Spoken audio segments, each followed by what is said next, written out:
आइए आज हम बात करते हैं आहार आयोजन के सिद्धांत के बारे में। तो देखिए, आहार आयोजन के 3 सिद्धांतों के बारे में पिछले वीडियो में आपको समझा चुका हूं और आज हम बात करेंगे आहार आयोजन का समय जो है वो क्या है, ये सिद्धांत किस प्रकार से लागू होता है। तो देखिए, आहार आयोजन करते समय 2 आहारों के मध्य समय अंतराल एवं पूरे दिन के लिए किए गए भोजन की बारंबारता का ध्यान रखना चाहिए। अर्थात हम ये कहेंगे कि 2 आहारों के मध्य कितना समय अंतराल हमें रखना चाहिए। अर्थात जो भोजन हम करते हैं उसको 2 भागों में विभाजित करना है, उसको बराबर टुकड़ों में बारंबार देना, मतलब कि भोजन को हमें सुबह, दोपहर या शाम को, रात्रि के समय, तो इस प्रकार की बारंबारता को ध्यान में रखते हुए भोजन करना चाहिए। यहाँ तक कि साधारणतया हम दिन में 3 से 4 बार भोजन खाते हैं, चाहे वो नाश्ते के रूप में हो या भोजन के रूप में हो या अन्य दूसरे रूप में ही क्यों ना हो। सुबह का नाश्ता, दिन की चाय, दोपहर या रात का भोजन। सुबह का नाश्ता हो गया, दोपहर की चाय हो गई, दिन या रात का भोजन हो गया आपका। मजदूर वर्ग दिन में 2 बार भोजन लेता है, जबकि आप क्या करते हैं कि जैसे आपने सुबह नाश्ता कर लिया, दोपहर को चाय या शाम को भोजन, इस प्रकार से। जबकि मजदूर वर्ग एक दिन में 2 बार भोजन करता है। तो छोटे बच्चों को कम से कम मात्रा में दिन में 5 से 6 बार आहार दिया जाता है, क्योंकि बच्चा एक बार भोजन न करके कुछ मात्रा में वो भोजन बार बार करता है। यानी एक आधी रोटी सुबह खा ली, फिर दिन में खा ली। तो इस प्रकार से बच्चे खेलते कूदते हुए टुकड़े में भोजन का सेवन करते हैं। क्योंकि छोटे बच्चे एक बार में बहुत सारा भोजन या एक साथ भोजन नहीं कर पाने के कारण नहीं कर सकते, इसलिए वो टुकड़ों में 5 से 6 बार भोजन करते हैं। आहार नियोजन करते समय इस सिद्धांत का भी पूर्णतः ध्यान रखना चाहिए कि आहार का समय किस प्रकार से आप डिवाइडेशन करें। आहार को एक दिन में 2 आहारों के मध्य कितना अंतराल रखें। अर्थात हम यूं कहें कि पूरे दिन के लिए तैयार किए गए भोजन की बारंबारता का पूर्ण रूप से ध्यान रखना चाहिए कि बड़ों को किस प्रकार से भोजन दिया जाए, बच्चों को किस प्रकार से। तो पूरी बारंबारता का ध्यान, आपको समय का ध्यान रखना है। नंबर 5 है, पूरे दिन को एक इकाई माना जाए। आहार आयोजन करते समय सुबह नाश्ते से लेकर रात्रि तक भोजन की योजना एक साथ ही गृहिणी द्वारा बना लेनी चाहिए। यानी एक दिन हो गया, अब उनको गृहिणी को पता होना चाहिए कि मुझे सुबह क्या बनाना है, दोपहर को क्या बनाना है, शाम को क्या बनाना है या रात्रि के समय क्या बनाना है।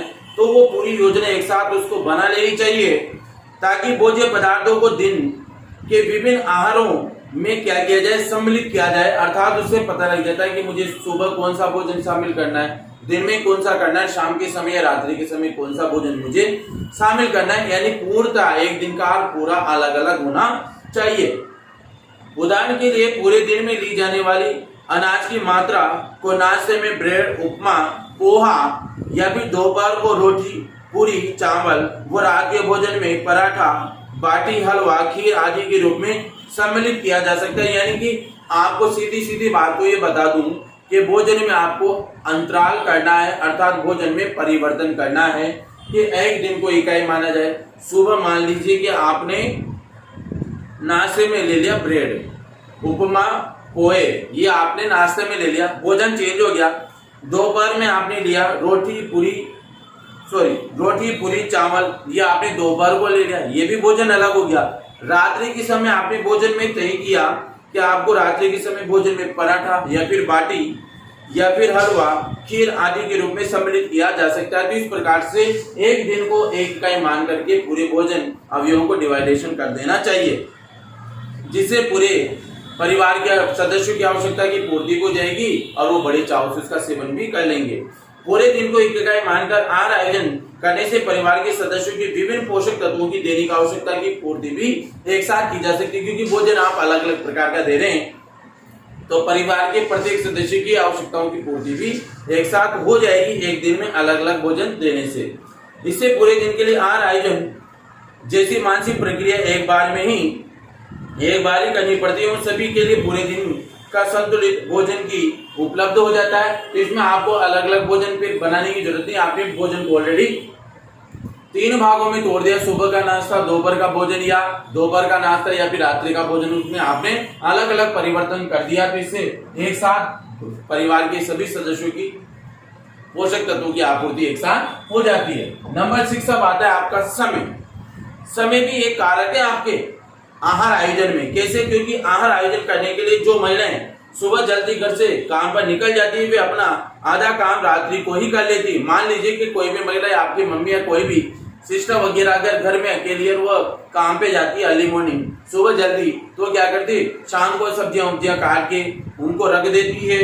मसाला जैसी सब्जियों को काट कर फ्रिज में रखना, आटा लगा करके रखना, शाम के समय जब सुबह जल्दी जाए तो नहा धो करके और डायरेक्ट खाना बनाने का काम रहे, उससे समय की बचत हो जाती है। इससे उनका समय भी बचता है और आहार आयोजन भी पूरे परिवार का हो जाता है, खुद का भी हो जाता है। इसलिए आहार आयोजन के सिद्धांत में समय भी अपना एक महत्वपूर्ण योगदान रखता है।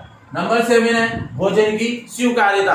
अब भोजन की स्वीकार्यता का मतलब कि परिवार के सदस्य भोजन को स्वीकारते हैं उनकी रुचि के अनुसार। तो देखिए, तैयार पके पकाए भोजन की स्वीकार्यता आहार आयोजन का महत्वपूर्ण सिद्धांत है। क्यों? यदि पूर्ण संतुलित स्वादिष्ट व आकर्षक रूप से परोसे हुए व्यंजन परिवार के सदस्य द्वारा खाए ही नहीं जाए तो आहार आयोजन की संपूर्ण मानसिक और शारीरिक प्रक्रिया तथा समय और श्रम पूरा क्या होता है, व्यर्थ हो जाता है। इसलिए हम कहेंगे कि भोजन की स्वीकार्यता ऐसी हो, यानी भोजन ऐसा बनाया जाए गृहिणी के द्वारा ताकि परिवार के कोई भी सदस्य, छोटे बड़े बूढ़े वयस्क युवा किशोर किशोरियां उसको बड़े चाव से और अपनी रुचि बनाकर उसका सेवन करें और उनकी आवश्यकता की पूर्ति। अगर ऐसा नहीं हुआ तो आपका समय श्रम जो भी आपने किया था वो पूरा व्यर्थ चला जाता है। अतः आहार आयोजन करते समय ध्यान रहे कि आहार योजना में भोज्य पदार्थों तथा पकाए गए व्यंजनों का चयन परिवार की रुचि के अनुरूप होना चाहिए। यानी परिवार की जो सदस्य जो खाते हैं उसके अनुरूप आपको बनाना चाहिए। उदाहरण के लिए मान लीजिए दाल एवं बाटी, दाल एवं हरी सब्जियां बच्चों को पसंद नहीं होती मान लीजिए, तो लेकिन यदि उसी आटे को गूंथकर या भरकर बनाया जाए तो मान लीजिए दाल का पराठा बना दिया, हरी सब्जी का पराठा बना दिया, हरी सब्जी निकाला तो हरी सब्जी को काट के आटे में मिला के पराठा बना दो। तो एक्सप्लेन तो आपको करना है कि उसमें परिवर्तन कैसे लाएंगे। भोजन के दौरान एक आहार में दिए गए व्यंजनों की मात्रा बहुत कम या बहुत अधिक नहीं होनी चाहिए। जैसे दोपहर के भोजन में परोसी गई केवल एक रोटी व आधी कटोरी सब्जी या फिर एक साथ 4 रोटी या 2 कटोरी दाल आपको स्वीकार्य नहीं होगी, क्योंकि आपको कुछ कुछ मात्रा में खाते हो और जैसे खाते हो वैसे ही आपको परोसा जाना चाहिए। भोजन की कम मात्रा आपको संतुष्ट नहीं कर पाएगी तथा अधिक मात्रा देखकर आपकी भूख भी खत्म हो जाएगी। इसलिए कहा जाता है कि भोजन जब परिवार के किसी भी सदस्य को रखा जाए तो कम मात्रा में थोड़ी बहुत सब्जी, एक चपाती, फिर जैसे उसकी आवश्यकता हो उसके अनुसार आप उसको भोजन रखते जाएं ताकि वो आराम से खा ले। अब आप अगर थाली भर के सब्जी रख दोगे या कटोरी भर के सब्जी रख दोगे, सारी रोटियां उसके सामने रख दोगे तो उसका पेट तो पहले भर जाएगा उनको देख करके। इसलिए कम मात्रा में आप उसको भोजन रखें ताकि उसकी भूख भी खुले और वो आराम से भोजन भी पूरा कर सके।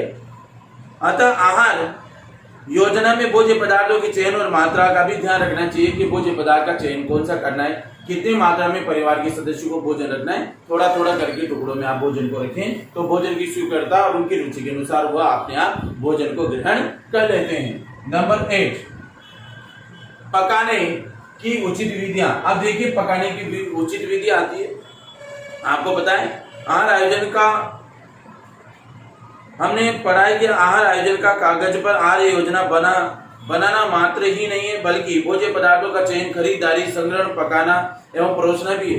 यानी एक गृहिणी के द्वारा भोजन का आयोजन करते समय इन बातों का ध्यान रखना है कि किस भोजन का चयन कर रही है, कहाँ से खरीद रही है, उसका संग्रहण, इसको इकट्ठा करना है, पकाना भी है, परोसना भी। अतः आयोजन करते समय भोज्य पदार्थों को पकाने की उचित विधियों का चयन करना चाहिए कि वो भोजन को किस विधि के द्वारा पका रही है। उदाहरण के लिए दिन के आहार में चावल सम्मिलित करने की योजना तो बना ली, किंतु चावल बनाते समय उसका मांड निकाल दिया जाए। मान लो आप चावल बना रहे दोपहर के समय, अब आपने उसको धोया, धोते चावल का क्या होता है, मांड निकल जाता है और उसकी पौष्टिकता कम हो जाती है, क्योंकि ज्यादातर किसी भी सब्जी या किसी भी भोज्य पदार्थ को बार बार धोने, ज्यादा उबालने से उसके पौष्टिक तत्व क्या होते हैं, नष्ट हो जाते हैं। इसी प्रकार से पकाने के बाद दाल सब्जियों का पानी फेंकना नहीं चाहिए। जैसे मान लीजिए आपने दाल को उबाल लिया या सब्जी को उबाल लिया तो उसका पानी आप क्या करते हैं, फेंक देते हैं ताकि अब फेंकने के बाद उसके पूरे पोषक तत्व तो उसमें चले गए। उस पानी को आपको नहीं फेंकना है। जब आप दाल बनाए और उसमें पानी डालें तो उस पानी को उसके अंदर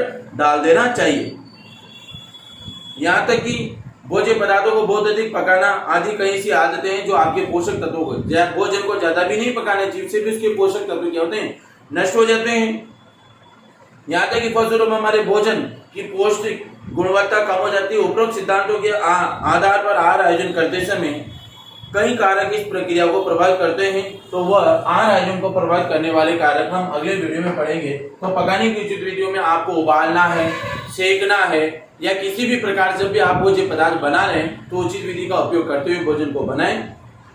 चावल को ज्यादा न धोएं, उसका मांड न फेंके, सारी सब्जी या दाल को उबालते समय उसके पानी को न फेंक करके उसमें ही यूज करें। इससे उसकी पौष्टिक तत्व उसके अंदर बने रहेंगे और भोजन को ज्यादा न पकाएं। इसी के साथ ही आज हमारे आहार आयोजन के पूरे सिद्धांत यहाँ समाप्त होते हैं। अगले वीडियो में हम पढ़ेंगे आहार आयोजन को प्रभावित करने वाले कारक। Thank you so much.